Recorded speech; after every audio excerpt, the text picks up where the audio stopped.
Hello students, आज हम अपना नया चैप्टर स्टार्ट करते हैं।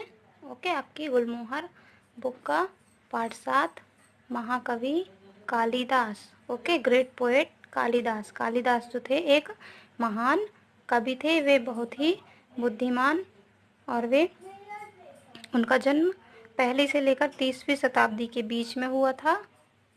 ओके, चलिए आज हम उन्हीं के बारे में पढ़ेंगे। ओके, उनके बारे में यहाँ पर सारी चर्चाएं दी हुई थी कि उनका विवाह कैसे हुआ था, कहाँ हुआ था, किसके साथ हुआ था।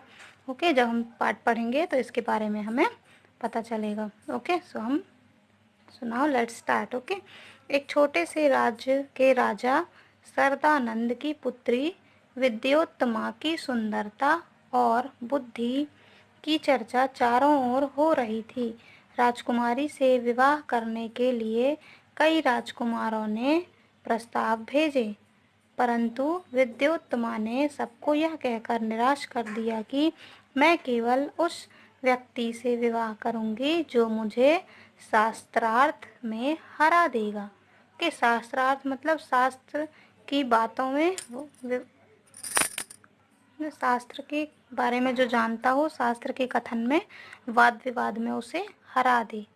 ओके, देश विदेश से अनेक विद्वान आए, पर उनमें से कोई भी विद्योत्तमा को शास्त्रार्थ में हरा नहीं सका। हारे हुए सभी विद्वानों को इस बात से बहुत आत्मग्लानि हुई। आत्मग्लानि मीन्स पछतावा, कि एक युवती ने उन सभी को हरा दिया।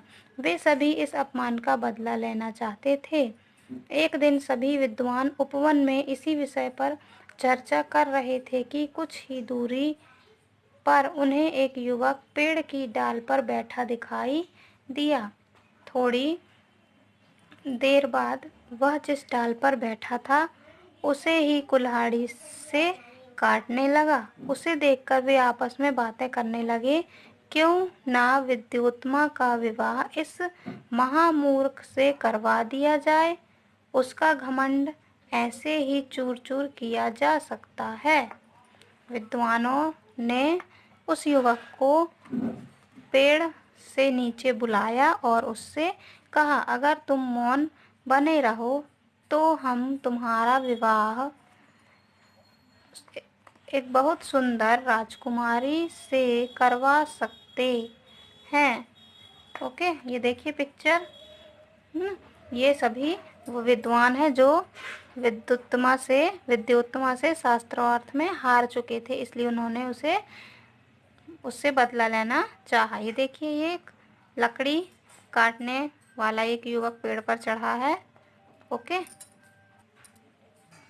युवक ने विद्वानों की बात तुरंत मान ली। विद्वानों ने युवक को सुंदर वस्त्र